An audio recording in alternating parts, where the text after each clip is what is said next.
Capítulo 42.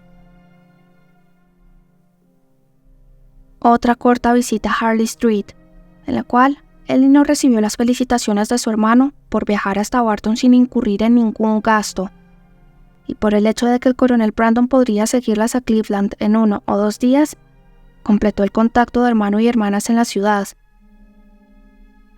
Y una débil invitación de Fanny a que fueran a Norland, siempre que llegaran a pasar por ahí, que de todas las cosas posibles era la menos probable, junto a una promesa más cálida, aunque menos pública, de John a Elinor respecto de una pronta visita de Lafort, fue todo lo que se dijo respecto de un futuro encuentro en el campo. Divertía a Elinor observar que todos sus amigos parecían decididos a enviarla a Delafort.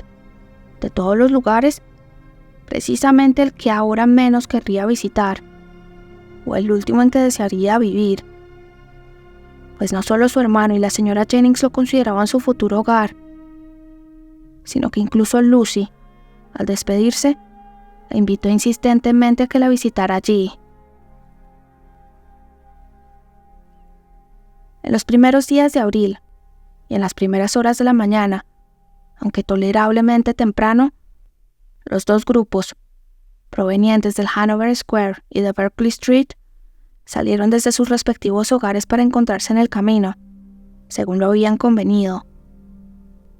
Para comodidad de Charlotte y de su hijo, echarían más de 2 días en el viaje, y el señor Palmer, moviéndose de manera más expedita con el coronel Brandon, se les uniría en Cleveland poco después.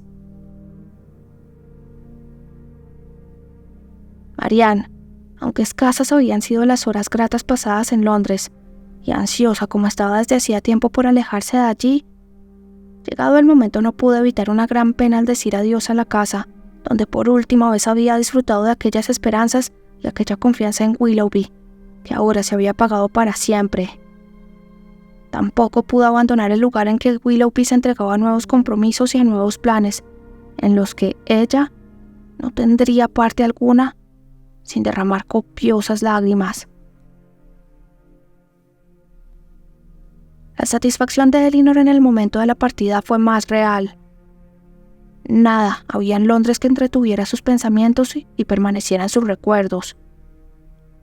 A nadie dejaba atrás, de quien separarse para siempre le significara ni un instante de pena.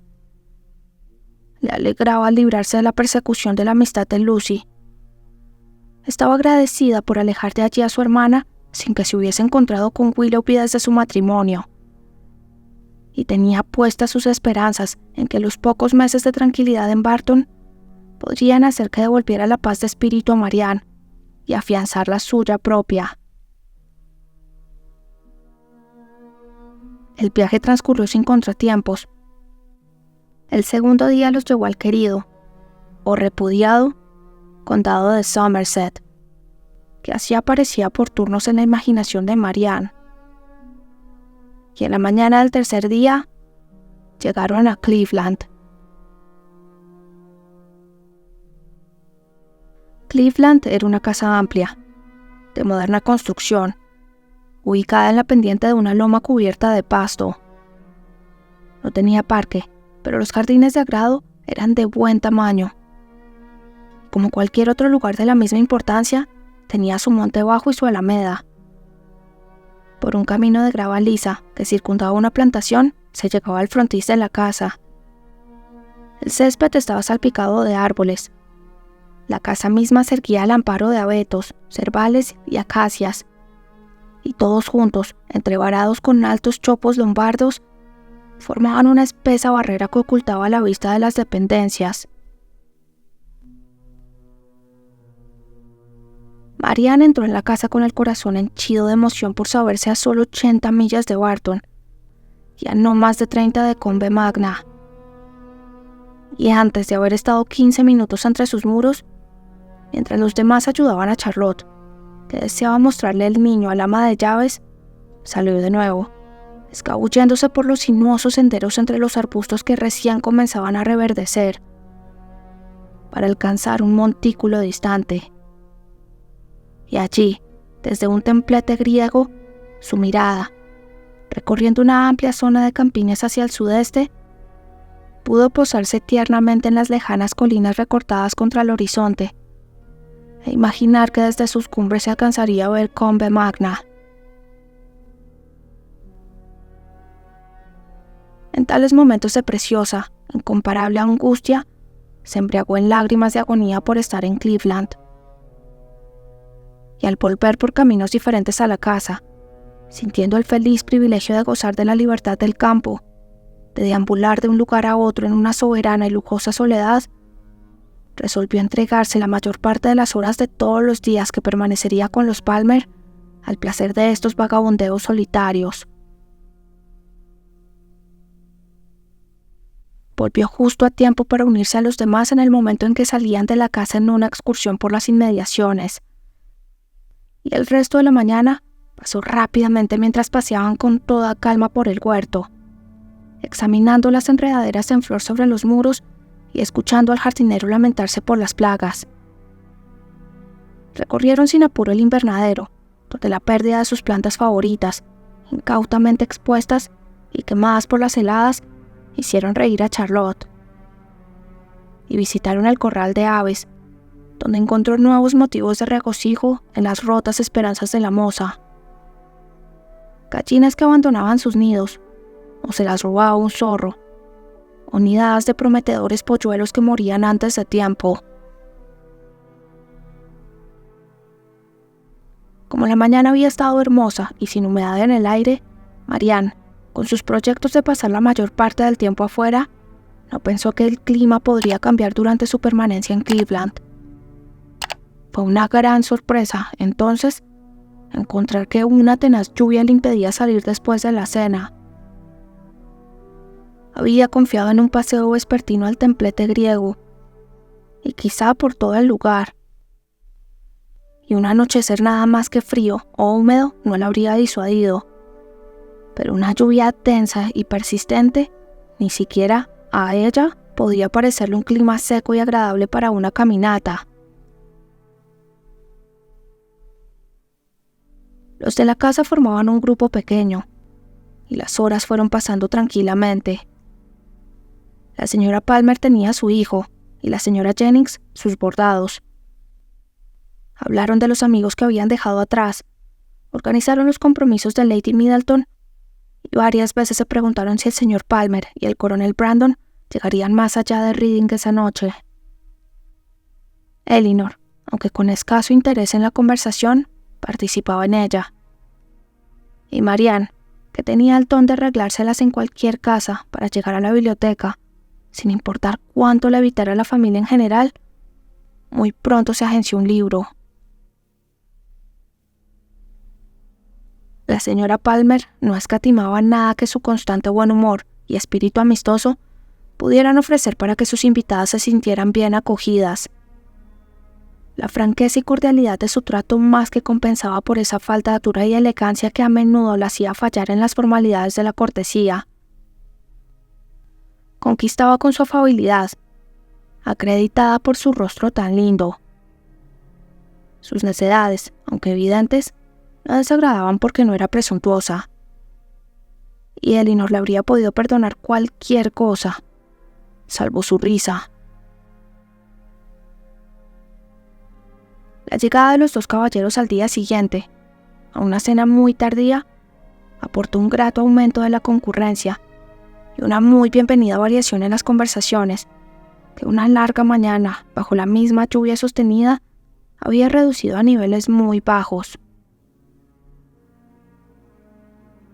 Elinor había visto tan poco al señor Palmer, y en ese poco había visto tanta diversidad en su trato a su hermana y a ella misma, que no sabía qué esperar de él al encontrarlo en su propia familia. Lo que encontró, sin embargo, fue un comportamiento perfectamente caballeroso hacia todos sus invitados, y solo en ocasiones áspero con su esposa y la madre de ella. Lo encontró muy capaz de ser una grata compañía, y lo único que le impedía hacerlo siempre era una excesiva capacidad de sentirse tan superior a la gente en general como debía creerse con respecto de la señora Jennings y de Charlotte. En cuanto a los restantes aspectos de su carácter y hábitos, no mostraban, hasta donde Elinor alcanzaba a percibir, ningún rasgo inusual en personas de su sexo y edad. Le gustaba una buena mesa, pero no solía llegar a la hora. Quería a su hijo, pero fingía desdén. Yarangueaba en la mesa de billar durante las mañanas en vez de dedicarlas a los negocios. En conjunto, sin embargo, a Elinor le gustaba mucho más de lo que había esperado, y en su corazón no lamentaba que no le pudiera gustar más. No lamentaba que la observación de su epicureísmo, su egoísmo y su presunción la llevaran a descansar con gusto en el recuerdo del generoso temple de Edward, sus gustos simples y tímidos sentimientos.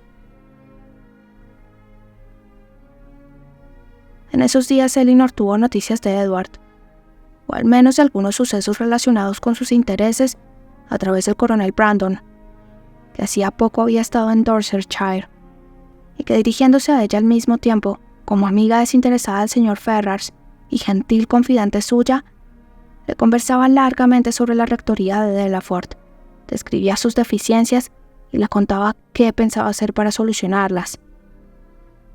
Su comportamiento hacia ella en esto, al igual que en todo lo demás, su sincero placer en verla tras una ausencia de tan solo 10 días, su disposición a conversar con ella y su respeto por sus opiniones, bien podían justificar que la señora Jennings estuviera convencida de que la quería, y quizá hasta habría bastado para que Elinor también lo sospechara, si no creyera, como desde el comienzo, que Marianne seguía siendo su verdadera predilecta. Pero tal como eran las cosas, esa idea no se le habría pasado por la mente, de no ser por las insinuaciones de la señora Jennings. Y entre las dos, Elinor no podía evitar creerse mejor observadora. Ella observaba los ojos del coronel, en tanto la señora Jennings solo pensaba en su comportamiento. Y mientras sus miradas de ansiosa inquietud cuando Marianne comenzó a sentir los primeros síntomas de un fuerte resfrío, manifestados en dolores de cabeza y de garganta, al no estar expresadas en palabras, escapaban completamente a la observación de la señora Jennings. Ella podía descubrir en sus ojos los vivos sentimientos y la innecesaria alarma de un enamorado. 2 deliciosas caminatas vespertinas al tercer y cuarto día de su estancia allí, no solo por la grava cerca entre los arbustos, sino por todo el lugar, y especialmente por los rincones más alejados, donde había algo más de vida silvestre que en el resto, donde los árboles eran más añosos y la hierba más larga y húmeda, habían producido en Marianne, con la ayuda de una enorme imprudencia de quedarse con las medias y los zapatos mojados puestos, un resfrío tan violento que aunque durante un día o 2 ella intentó restarle importancia o negarlo, terminó por imponerse a través de malestares cada vez mayores, hasta no poder seguir siendo ignorado ni por ella misma ni por el interés de los demás. De todos los lados le llovieron recetas, que como siempre fueron rechazadas. Aunque se sentía débil y afiebrada, con los miembros adoloridos, tos y la garganta áspera, un buen sueño durante la noche la sanaría por completo. Y fue con bastantes dificultades que Elinor pudo persuadirla, cuando se fue a la cama, de probar 1 o 2 de los remedios más sencillos.